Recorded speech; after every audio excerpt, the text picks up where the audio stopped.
Good evening, visitors. Welcome to the Australian War Memorial's last post ceremony. My name is Robert Adams, and joining us today from the Australian Army is musician Noah Georgeson.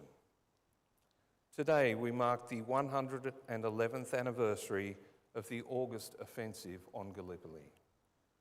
After months of stalemate, Australian, New Zealand, British and Indian troops attempted to break the deadlock on the peninsula by launching a series of assaults against Turkish strongpoints.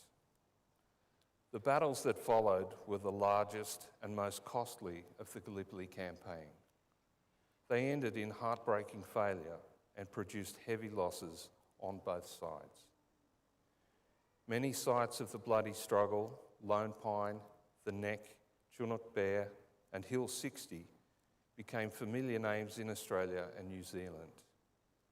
Today, we commemorate the 3rd Light Horse Brigade's charge at the Neck, part of the wider breakout actions by Commonwealth forces during the August offensive. The attack led to more than 370 casualties, with more than 200 killed. 2026 marks 125 years of dedicated service by the Australian Army and its predecessors. Today, we remember and pay tribute to Trooper Frank Leigh Abeckett. This evening, we are honoured to acknowledge Executive Director, US Space Systems Command, Ms. Natalie Rydell, accompanied by Head Air Defence and Space Systems Division, Air Vice Marshal Martin Nuzio. As always, we welcome the veterans who have served, those that are still serving, and the families that love and support them. The live stream of this ceremony is made possible by the Returned and Services League of Australia and the RSL and Services Clubs Association. We welcome members who are watching the broadcast of this ceremony across Australia. During this evening's ceremony, wreaths will be laid at the base of the Pool of Reflection by visitors to the memorial and students on behalf of Mannum Community College visiting from Mannum in South Australia. Australia's Federation Guard is the tri-service ceremonial unit of the Australian Defence Force. They provide a ceremonial presence at civil and military events and during visits to Australia by foreign dignitaries. The Guard will now dismount the catafalque party from the tomb of the unknown Australian soldier.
If you're able, I now invite you to please stand and join in singing the national anthem.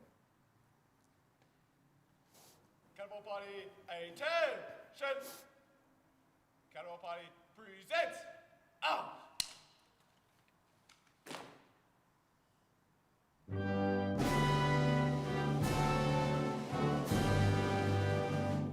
Australians, oh, let us rejoice, for we are one and free.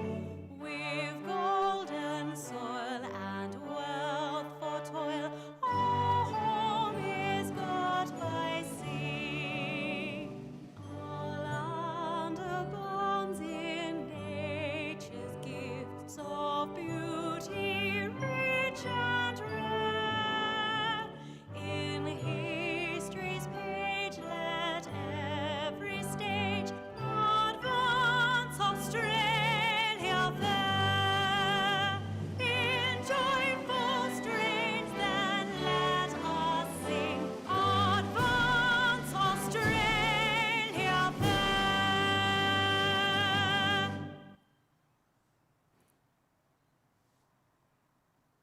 Canberra Party, shoulder out! Canberra Party, order out! Visitors who are able to do so, you may now be seated. The Australian War Memorial was the vision of Charles Bean, Australia's First World War official historian. Bean landed with the Australian troops on Gallipoli and stayed with them at the front through to the end of the war. The idea of this national memorial and museum came to him at Pozières, France, in the depths of the bloody fighting of 1916. Bean's idea was that this would be a place where families and friends could mourn loved ones buried in faraway places. It would also be a place that could help all Australians understand what these men and women had endured and what they had done for us. Bean's vision, to which we remain true, is best expressed as inscribed in the entrance to the memorial's galleries. Here is their spirit in the heart of the land they loved, and here we guard the record which they themselves made. Tonight we'll read the story behind just one of those on the Roll of Honour, which lists the names of more than 103,000 men and women who have given their lives for us during war and on operations over more than a century. But first we present a lament, Flowers of the Forest. Wreaths or floral tributes will now be laid at the base of the pool of reflection.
Today, we remember and pay tribute to Trooper Frank Leigh Abeckett.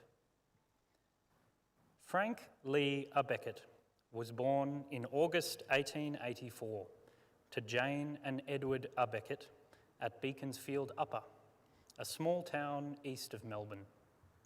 He attended school nearby and worked as a farmer after leaving school. In August 1914, Britain declared war on Germany after Germany invaded neutral Belgium. In November, Abeckett volunteered for service in the Australian Imperial Force. He had previous military experience, having served in his local volunteer light horse regiment. He was accepted for service, but then discharged for being temporarily medically unfit. Records do not detail the nature of the medical issue, but it must have been short-lived, because in February 1915, at the age of 30, Abeckett again volunteered for service and was accepted.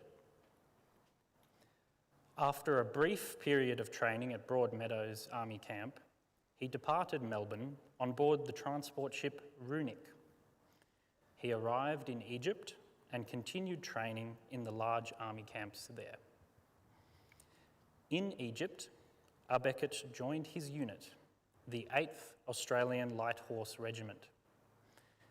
In May 1915, the unit sailed from Alexandria to the Gallipoli Peninsula. The light horse regiments were mounted infantry, but the steep terrain on Gallipoli was unsuitable for mounted troops, so the horses remained behind in Egypt. The 8th Light Horse arrived on Gallipoli shortly after a major Ottoman attack on the British trenches, which the Anzacs and Allied forces had repelled. With the defeat of the Ottoman offensive at the end of May, the fighting fell into a stalemate. In June, the men of the 8th Light Horse were shelled heavily by the Ottoman artillery, and sniper fire was a constant threat. During the northern summer, the cramped conditions in the trenches on Gallipoli grew steadily worse. Flies, lice, and disease were common, and clean water became difficult to source in the summer heat. In early August, British commanders launched an offensive of their own, hoping to finally break through the Ottoman lines. As part of this, the 8th Light Horse began preparing for an assault across a narrow patch of open ground known as the Neck. At 4:30 on the morning of the 7th of August 1915, the men left their trenches and charged the Ottoman lines in 4 waves. As soon as they emerged into the open, the Australians were subjected to a withering machine gun fire from the Ottoman defenders. Going over the top in one of the attacking waves, Abeckett was killed in action. He was initially one of many listed as missing, but a few days after the battle, when burial parties were allowed onto the battlefield, his remains were recovered and identified. He was 31 years old. In December of that year, Trooper Abeckett was posthumously mentioned in dispatches by the British General Sir Ian Hamilton for his exemplary service during the battle. Abeckett was buried at Ari Bernu Cemetery on the Gallipoli Peninsula, alongside the graves of more than 250 Commonwealth servicemen. Frank's older brother also served in the AIF. Trooper Ulrich Burke Abeckett joined the 8th Light Horse Regiment in June 1916 and fought in the Sinai-Palestine campaign through to the end of the war. He returned to Australia in 1919. Trooper Frank Leigh Abeckett is listed on the Roll of Honour on my right, among almost 62,000 Australians who died while serving in the First World War. His photograph is displayed today beside the pool of reflection.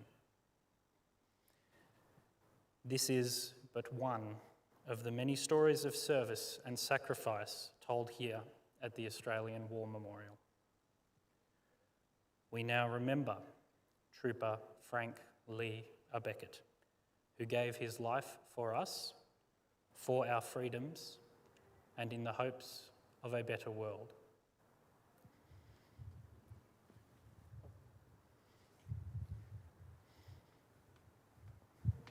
Please stand for the reading of the ode and the sounding of the last post. Get over body, shoulder, out. Get over body, present, out. They shall grow not old, as we that are left grow old. Age shall not weary them, nor the years condemn. At the going down of the sun and in the morning, we will remember them.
Lest we forget. Get over body, shoulder, out.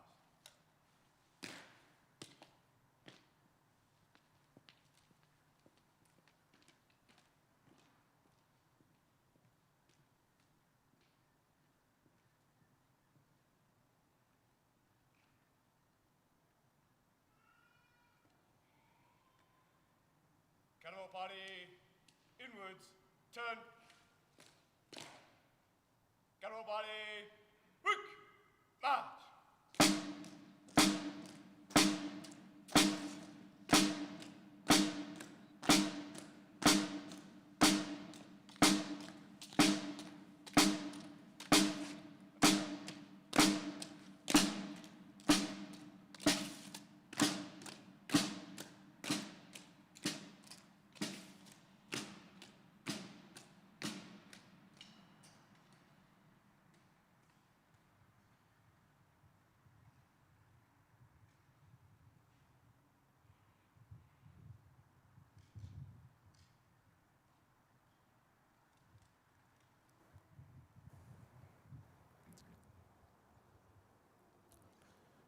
We leave you this evening with the words of the memorial's founder, Charles Bean. Many a man lying out there at Poziere or in the low scrub at Gallipoli with his poor, tired senses barely working through the fever of his brain has thought in his last moments, well, it's over. But in Australia, they will be proud of this. Ladies and gentlemen, girls and boys, that concludes the last post ceremony. On behalf of the director, staff and volunteers, thank you for visiting the Australian War Memorial today. We wish you all a very pleasant evening.